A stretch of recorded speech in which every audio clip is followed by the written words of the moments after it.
ঝিল সাক্ষ্যকে সব সত্য বলে দিলে চৈতির উপরে রেগে যায় সাক্ষ্য। হ্যাঁ বন্ধুরা, এমনটাই দেখা যাবে। বিস্তারিত জানতে ভিডিওটি না টেনে সম্পূর্ণ দেখতে থাকুন। গল্পের শুরুতেই দেখা যাবে পাগলের মতো করতে শুরু করে ঝিল। এরপরে দেখা যায় আর প্রতিবেশীরা সবাই এসে ঝিলের মাকে বলতে থাকে মেয়েটার কি থেকে কি হয়ে গেল, একটা শান্তশিষ্ট মেয়ে হঠাৎ করে কি রকম হয়ে গেল। এরপরে দেখা যায় ঝিল চিৎকার করে বলতে থাকে, তোমরা এখানে প্লিজ কথা বলো না, তোমরা এখান থেকে প্লিজ যাও, আমার মাথাটা খুব ব্যথা করছে।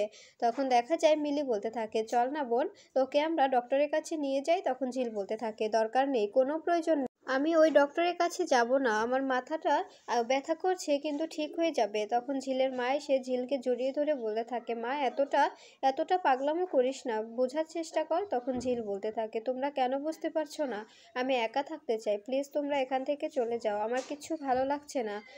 এদিকে দেখা যায় সাক্ষ্য পেশেন্ট দেখতে শুরু করে, পেশেন্টকে চেক আপ করতে থাকে সাক্ষ্য। এরপরে পেশেন্টকে ওষুধ লিখিয়ে দেওয়ার জন্য নিজের চেম্বারে ডাকে, সেখানে বসে পেশেন্টের সঙ্গে কথা বলতে থাকে। তখন দেখা যায় পেশেন্টের বাড়ির লোককে বলতে থাকে, এই ওষুধগুলো ওনাকে সময় মতো খাইয়ে দিবেন, দেখবেন উনি সুস্থ হয়ে যাবে, আর 7 দিন পরে প্রেসক্রিপশনটা আমার কাছে এনে দেখিয়ে নিয়ে যাবেন, ওনার না আসলেও হবে, আপনি আসলেই হবে। তখন দেখা যায় মহিলাটি বলতে থাকে, ঠিক আছে ডক্টরবাবু, আমরা এসে চেক আপটা করিয়ে যাব। তখন দেখা যায় সাক্ষ্য বলতে থাকে, হ্যাঁ, শুধু প্রেসক্রিপশনটা দেখে যদি কোনো ওষুধ চেঞ্জ করে দিতে হয় তবে চেঞ্জ করে দেব, এর বেশি আর কিছু কাজ নেই, তাই উনি না আসলেও চলবে, আপনি যদি ওনাকে আনতে হেজিটেট বোধ করেন তবে আপনি একাই আসতে পারেন। তখন দেখা যায় মহিলাটি বলতে থাকে, ঠিক আছে, আমি একাই আসবো, এসে আপনাকে প্রেসক্রিপশনটা দেখিয়ে নিয়ে যাব। তখন দেখা যায় সাক্ষ্য বলতে থাকে, হ্যাঁ, কারণ ওনার যে সমস্যা, আমি ওষুধগুলো দিয়ে দিয়েছি,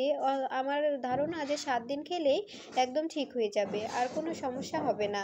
এরপরে সাক্ষ্য কথা বললে তখন লোকগুলো চলে যায়। এরপরে সাক্ষ্য বলতে থাকে, এই যে ঝিল মেয়েটা অনেক অনেক লাজুক, আমাকে টেক্সট করে কথাগুলো বললেই তো হতো, তবে তো আর আমার এত সময় লাগতো না, আর চিঠি লিখিয়ে পাঠিয়েছে, এ যুগে কি কেউ চিঠি দেয়, এই চিঠিটা পড়তে তো আমার অনেক সময় লাগছে, আমি তো চিঠিটা দেখার সময়ই পাচ্ছি না।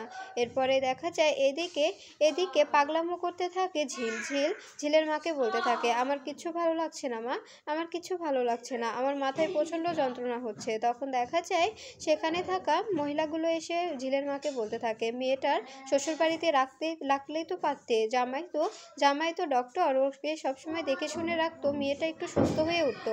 তখন দেখা যায় ঝিল রেগে যায় আর বলতে থাকে, আপনাদের কাছে হাত জোড় করে বলছি, এত কথা না বলে এখান থেকে চলে যান, এখানে প্লিজ থাকবেন না। তখন দেখা যায় ঝিলের বান্ধবী বলতে থাকে, আপনার কাকিমা, তোমরা যাও তো, ও তো কিছু সহ্য করতে পারছে না, ওর শরীরটা ভালো লাগছে না, তাই তোমরা এখন যার কাজে শেষে যাও, ও একটু সুস্থ হয়ে নিক, পরে সবার সঙ্গে কথা বলবে, ওর এখন ভালো লাগছে না তো, তাই এমনটা রিয়াক্ট করছে। এরপরে দেখা যায় তখন মিলি বলতে থাকে, বোন, তোর কি কষ্ট হচ্ছে, তুই কি সাক্ষ্য স্যারের চেম্বারে যাবি, চল তোকে ওখানে নিয়ে যাই। তখনই দেখা যায় ঝিল ধাক্কা মেরে মিলিকে ফেলে দেয়। এদিকে দেখা যায় সাক্ষ্য চিঠি পড়ার জন্য চিঠিটা খুলতে যাবে, ঠিক তখনই সেখানে এসে হাজির হয় চৈতি এসে সাক্ষ্যকে বলতে থাকে, সাক্ষ্য কি করছিস? তখন সাক্ষ্য বলতে থাকে, কি বলবি বল। তখন চৈতি বলতে থাকে, আসলে রমেশ আঙ্কেলের চেম্বারে যে রুগীটা ছিল, ওই রুগীটার না অনেক সিরিয়াস অবস্থা হয়ে গেছে, আর আঙ্কেলকেও আমি ফোন করে পাচ্ছি না, যদি তুই একটু দেখতি। তখন দেখা যায় সাক্ষ্য বলতে থাকে, ওটা তো আমার পেশেন্ট নয়, তবে আমি কি করে দেখব বল। তখন দেখা যায় চৈতি বলতে থাকে, তারপরেও যদি তুই দেখতে কিছু বুঝতে পারতি ভালো হতো। তখন দেখা যায় সাক্ষ্য বলতে থাকে, তুই কি এছাড়া আর কিছু বলতে এসেছিলি? তখন দেখা যায় চৈতি বলতে থাকে, আসলে বলতে চাচ্ছিলাম যে তোকে কি ঝিল কিছু দিয়েছে? তখন দেখা যায় সাক্ষ্য বলতে থাকে, ঝিল কিছু দিয়েছে মানে? ঝিল আমাকে কি দেবে? তখন দেখা যায় চৈতি বলতে থাকে, না মানে কাগজ জাতীয় কিছু কি তোকে দিয়েছিল? তখন দেখা যায় সাক্ষ্য বলতে থাকে, হ্যাঁ, একটা চিরকুট দিয়েছে, কিন্তু কেন? তখন দেখা যায় চৈতি বলতে থাকে, তুই কি চিরকুটটা পড়েছিলি? তখন দেখা যায় সাক্ষ্য বলতে থাকে, না, সময় পাইনি তাই পড়িনি। কেন, ওর মধ্যে কি লেখা আছে তুই জানিস? তখন চৈতি বলতে থাকে, না, আমি জানবো কি করে।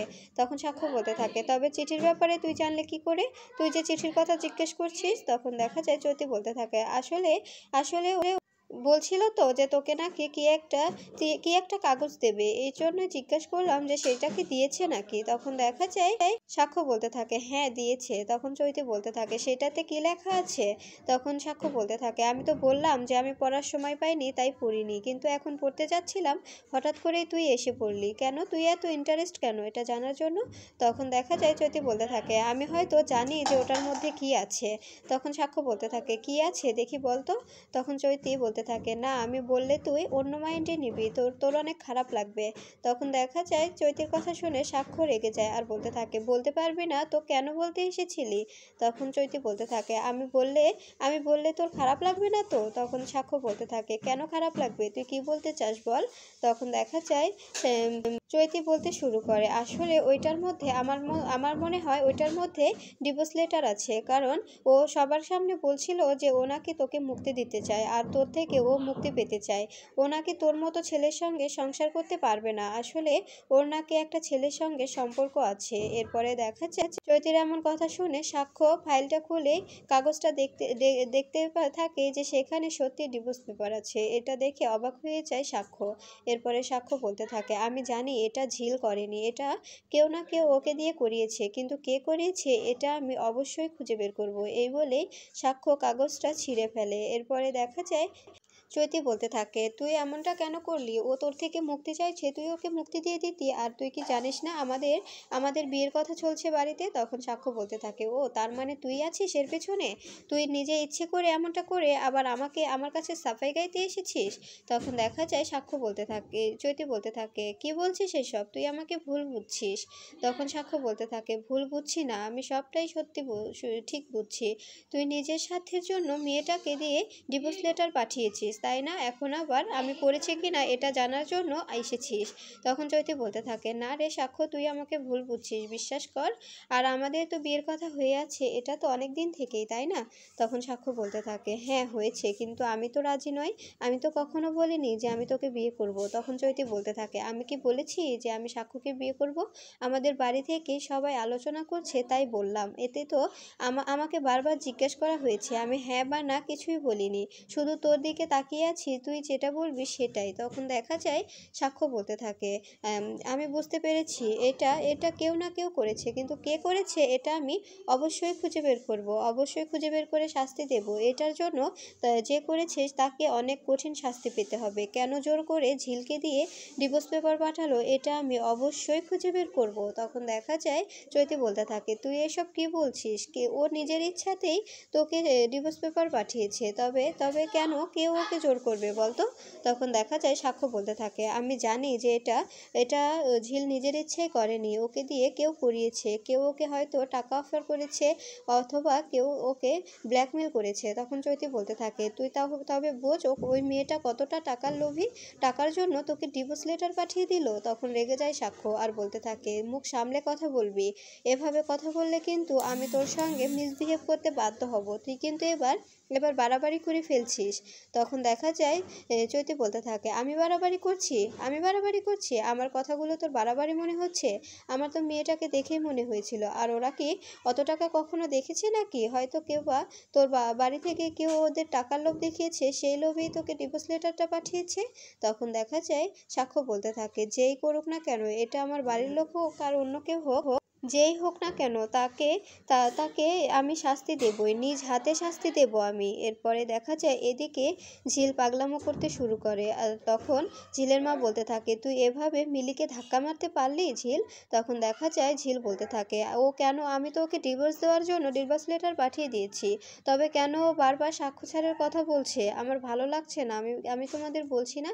তখন দেখা যায় মিলি বলতে থাকে, আমি জানি বোন তোর মাথা ব্যথাটা কেন করছে, তুই যে সাক্ষ্য স্যারকে ভালোবেসে ফেলেছিস এটা আমি খুব ভালো করেই জানি। এরপরে দেখা যায় তখনই সাক্ষ্য আসে ঝিলের বাড়িতে আর ঝিলকে বলতে থাকে, কি হয়েছে ঝিল, তোমার কি হয়েছে? তখন দেখা সাক্ষ্যকে দেখে অবাক হয়ে যায় পুরো বস্তির লোকজন। এরপরে ঝিল বলতে থাকে, আপনি কেন এসেছেন আমাদের এখানে? আপনাকে এখানে কে আসতে বলেছে? তখন দেখা যায় সাক্ষ্য বলতে থাকে, আসতে তো আমাকে হতোই, তুমি এই কাগজটা আমাকে কেন দিয়েছো? এই কাগজটা কে দিয়েছে তোমাকে? তখন দেখা যায় ঝিল বলতে থাকে, আমি আপনাকে মুক্তি দিয়েছি, আমি আপনার থেকে মুক্তি চাই, এই জন্যই দিয়েছি। তখন দেখা যায় সাক্ষ্য বলতে থাকে, আমি বিশ্বাস করি না, এটা তুমি দিতে পারো না, তোমাকে দিয়ে কেউ একজন করিয়েছে, কিন্তু কে করেছে সেটা আমাকে বলো। এরপরে ঝিল বলতে না চাইলে ঝিলকে চাপ দেয় সাক্ষ্য। এরপরে ঝিল বলে দেয় যে আমাকে চৈতি ম্যাডাম বলেছে যে আপনি নাকি আমার থেকে ডিভোর্স নেওয়ার জন্যই আমাকে এত টেক কেয়ার করছেন, সব কিছু বলে দেয় ঝিল। এরপরে ঝিলের কথা শুনে রেগে যায় সাক্ষ্য। এরপরে চৈতির কাছে গিয়ে চৈতিকে জোরসে একটা থাপ্পড় মারে আর বলতে থাকে, ছি চৈতি, আমি তোকে নিজের বন্ধু ভাবতাম, আর তুই কি না ঝিলকে এ অবস্থায়, অসুস্থ অবস্থায় মেয়েটাকে এতটা যন্ত্রণা দিয়েছিস, যার জন্য মেয়েটা আমাকে ডিভোর্স লেটার পাঠিয়ে দিতে বাধ্য হয়েছে। সবেমাত্র মেয়েটা সুস্থ হয়ে উঠল।